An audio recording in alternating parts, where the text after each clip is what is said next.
The government changed the rules. Testing 1 2 3. Testing 1 2 3. Making that paper. 1 2 3. Making that paper. It doesn't matter. 1448. It's time for the Resiliency Podcast, aka DR in a Bar. Now, without further ado, here are your heart-stomping, pants-dropping, history-making, earthquaking, love-making, and booty-shaking hosts, Vince Vaughn and Eddie Perez. All right. Merry Christmas. What do you say, Eddie? Merry Christmas to you. I like it. It feels like we haven't done this in a while. Well, it's kind of true. We haven't done this together, at least. The holidays kind of get through us. The Thanksgiving, all the family, you know. Yeah. You've been traveling the world. Where have you been? Where have you been so far? I've been in about a month.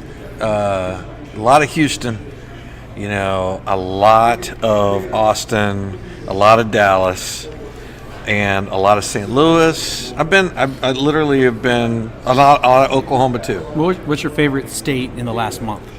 Oh, Texas for sure. Texas? Yeah, Is my it 'cause mother. it's warmer? No, my 93-year-old mother lives in Dallas, Texas. Oh, that's right. That's good. It's pretty important. Oh yeah. So we're celebrating the holidays in a little bit of a different fashion because the last podcast we did, you were on assignment, you were doing your thing, and this podcast is really pretty much all you. So you had a story that you told about getting pulled over by a cop. Yeah. So we're going to let that play, but I just wanted to make sure that everyone who's listening, thank you so much for doing so. It's literally getting feedback from you, hearing from you about, even if you hate the podcast, it's amazing. I mean, honestly, I just love hearing whatever you think about it. It makes it all worth it. Yeah, what's interesting is I've been going to a lot of meetings and people have been like, they know me by my voice, which is interesting. That means they're actually listening to it, and I didn't even tell them to go listen to it. They just decided to download it as part of their daily cup of coffee. Yeah, for sure. But usually every 2 weeks, cup of coffee. But yeah, it is what it is. Yeah, very good. So we are coming up on our 20th podcast. That will be released before the end of the year, and we're going to have Anna, the prize girl, actually give something away for the very first time. Right. That was one thing I didn't notice. We were doing a prize girl without giving away prizes. Yeah, it's been highlighted. We were on a budget. We were on a budget. Totally. So to win a prize, all you have to do is go and make a comment on anywhere where you listen to this. Whether it's Google Play, whether it's iTunes, anywhere where you listen, just put a comment. Say how much you hate it. I mean, rate the podcast, make a comment. Everyone who makes a comment is going to be thrown into a hat, and you're going to win a $50 gift card to Amazon. You can't screw that up. No. Are we going to add it onto Spotify? Because I saw Spotify now does podcasts. Absolutely. So thank you, Eddie. So by the end of the year, we'll have Spotify. Right now we have Stitcher, TuneIn, Google Play, iTunes, Podbean, and we'll add Spotify as well. I think that makes sense to do Spotify. Yeah. Cool. Well, very good. Well, listen, enjoy this. I think you're going to really like it. It's good stuff, and it's Eddie at its best, I think. One of the things that we were doing was I was driving. Keep in mind the story. We already have the story. Oh, okay, good. Yeah, so you don't have to do anything. Okay, good. Just say goodbye. Oh. Goodbye. I want to hear the story, though. What's the deal with this story? Oh, my story? Yeah. All right, so it's about availability. And sometimes it works in your favor when systems are down.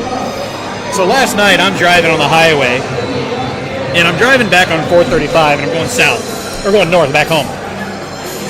All of a sudden, I'm actually talking to my mother at that time on Bluetooth. I'm a responsible driver. We're driving. All of a sudden, I see this red truck having like boom, boom, boom. I go, oh my God, Mom, there's a guy getting ready to fly past me. Listen, I can hear him. He flies right past me. He goes from left lane, from right lane to the middle lane to the left lane, and he goes through and flies. Yeah. I see a cop on the right side. I'm like, Mom, this guy's about to get pulled over. Right? I'm like, he deserves it, right? Absolutely. Cop pulls out. That guy's in front of me. He thinks the cop's going to pull him over. Who the hell do you think he pulls over? You. Me. I'm like, so the cop comes in. I'm like, dude, did you not see the guy in front? He's like, what, you think I'm blind? I'm like, yeah. How did that go over? And so he got mad. Yeah. And he's like, give me your ID, whatever. So I give him my ID. He goes back. He comes back because I argued with him for a few minutes. Like, dude, I wasn't speeding. There was a guy. He comes back. He's like, you think I'm stupid, or you think you're always right? I go, no, I just think you may have made a mistake. It's on angles. He's like, well, I'm not gonna give you a ticket, not because I believe you. I believe what I saw, but my system is down.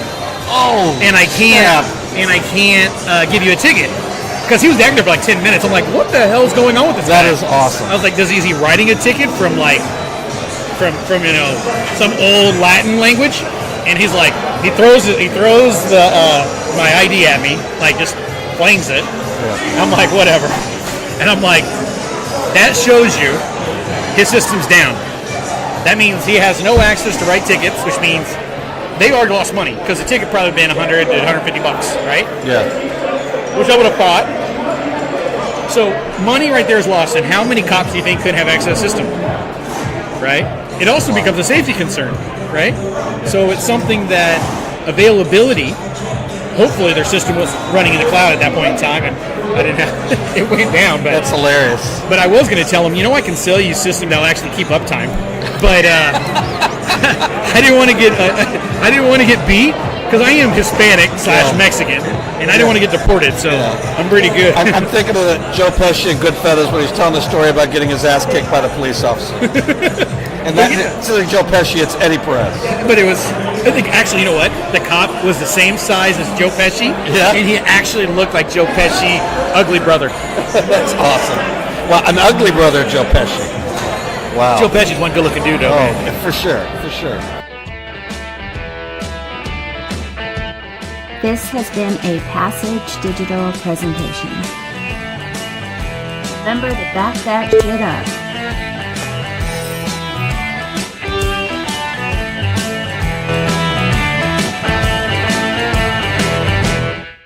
If you like this podcast, there are plenty of ways you can support it. First, you may friend us on LinkedIn. Our profile links are in the show notes, or you may share it on other forms of social media or discuss it on your own blog or podcast. Second, we view this as your show, so contact us and ask us for a question we can use, or simply let us know how you feel, good or bad, on how we can improve it.